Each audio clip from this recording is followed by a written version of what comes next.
Muito bem-vindo ao canal, eu me chamo Davi Cavalcante e hoje iremos falar a respeito do aumento do preço da gasolina. O ano virou, ano novo, vida nova, mas o governo ele é implacável com esse reajuste de preço. Eu vou explicar para todo mundo para também compreender esse aumento da gasolina. Eu não digo para concordar, mas para ter um melhor entendimento. Eu sei que todo mundo no ano novo gastou bastante, deve ter comemorado com a família, ou sozinho, ou ao seu modo. E quando chega em janeiro, sempre é o mês do ano mais longo que existe de todo o ano. Infelizmente, o mês de janeiro incide todos os impostos e reajuste. E esse aumento da gasolina não poderia ser diferente. O que é que aconteceu para aumentar no início do ano? Nada mais do que o reajuste anual do ICMS. O ICMS é um imposto estadual sobre bens e serviços que cada estado cobra. Aí no ano que virou agora 2026, o estado de São Paulo, Minas Gerais, Pernambuco, enfim, todos fizeram esse reajuste do preço da gasolina para compensar as perdas que ele entende de arrecadação. Na minha opinião, o Estado ele já ganha muito dinheiro, mas conforme todo mundo já sabe, o leão ele não gosta de perder um centavo para a população. Aí ele entende que tem essa defasagem do preço da gasolina com relação à inflação e tudo mais, e ele fica reajustando.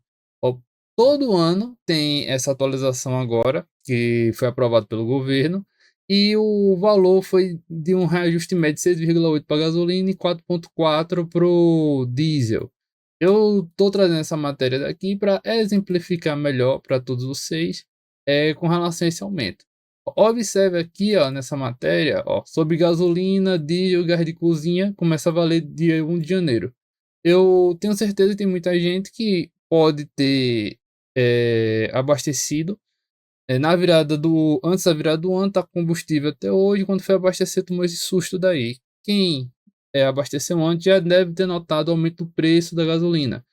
Infelizmente, tem estados pobres como Pernambuco, comparado com outras regiões, que o preço da gasolina já está perto dos R$ 7.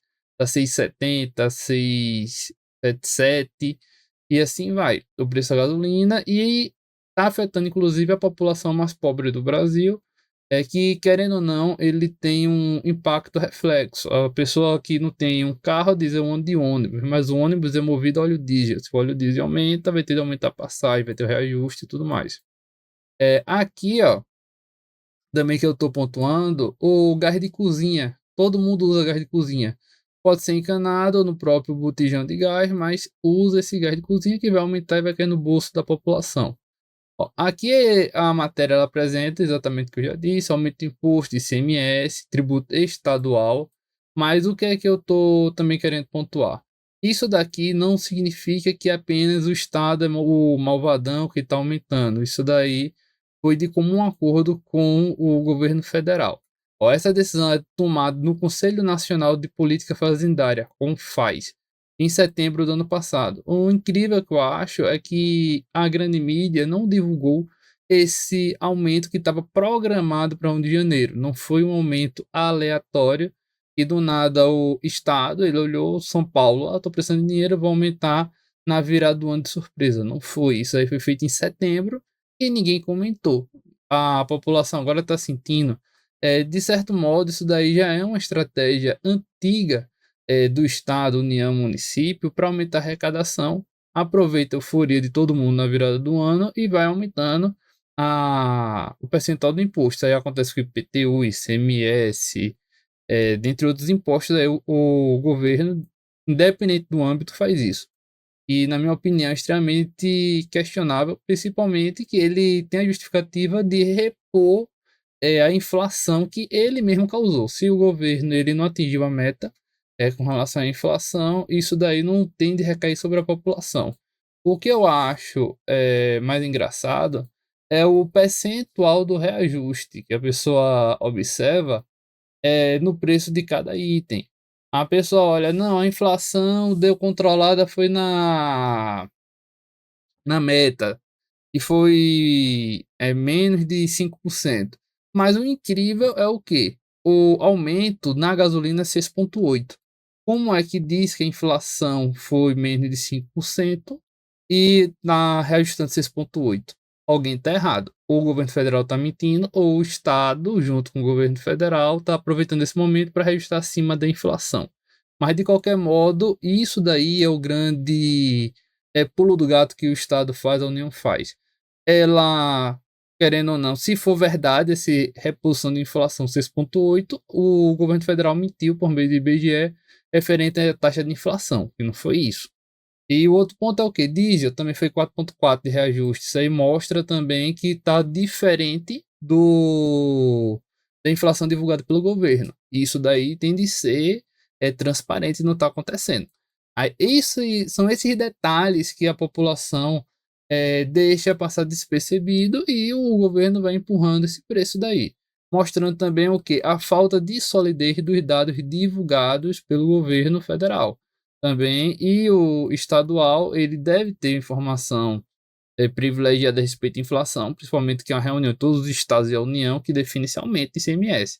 E o governo ele não entra para perder, mostrando também o que? E é mais fácil a gente acreditar que a inflação foi 6,8, porque a gasolina registrou 6,8, do que a gente acreditar no posicionamento do IBGE. Por que eu tenho esse ponto de vista? Porque o Estado ele não quer perder dinheiro. A isso ele tem de precisar exatamente quanto foi de inflação para ele, no mínimo, não perder dinheiro. E no caso, o entendimento do Estado é que isso é reposição de inflação, nem seria o aumento de imposto, já que teve a inflação, a moeda perdeu o valor e ele está repondo 6,8, ou muito acima do que o IBGE divulga. E o IBGE ele divulga esses dados de inflação também com viés político, para usar em campanha política, tudo, e muitas vezes não é fiel como esse do imposto. Por isso, se você quiser realmente saber o dado real de inflação, vá atrás do imposto, e o Estado nunca entra para perder. Ó, de acordo com o Comitê Nacional do Secretário da Fazenda, Finanças, Receita ou Tributação dos Estados e do Distrito Federal, com o Cefaz, que reúne os secretários da Fazenda dos estados, o reajuste considera os preços médios mensais de combustível divulgado pela ANP, Agência Nacional do Petróleo. Né? O período de fevereiro a agosto de 2025 em comparação com o mesmo período de 2024. Por ser considerado um preço-chave, o aumento do imposto sobre combustível tende a se alastrar por toda a economia. Isso daqui é conforme eu já tinha dito. A questão de se alastrar por toda a economia, de fato, isso acontece. O profissional autônomo ele vai repassar o preço, que ele está pagando mais combustível de deslocamento, isso daí não é lucro, ele tem de repassar no preço do serviço. O comerciante também, com o custo do frete, ele vai ter de repassar, e também com o deslocamento da mercadoria dele dentro da própria empresa. O custo que ele vai ter para levar a mercadoria para a casa do cliente aumentou, logicamente ele vai ter de repassar. Por isso que esse aumento de ICMS não beneficia ninguém, a não ser o próprio Estado, o próprio governo. Eu estou apresentando isso a todos vocês para ficar ciente. Eu não vi ninguém comentando e dando a devida importância. Eu só achei essa matéria daqui bem tímida. Acredito que deve ter meia página no máximo, ainda considerando fotos, explicando esse aumento. Mas, de fato, foi decidido em setembro de 2025 e a gente só está assistindo agora. Eu peço que todo mundo divulgue, compartilhe e comente esse vídeo para chegar no máximo de número de pessoas possível. Muito obrigado a todos e até a próxima.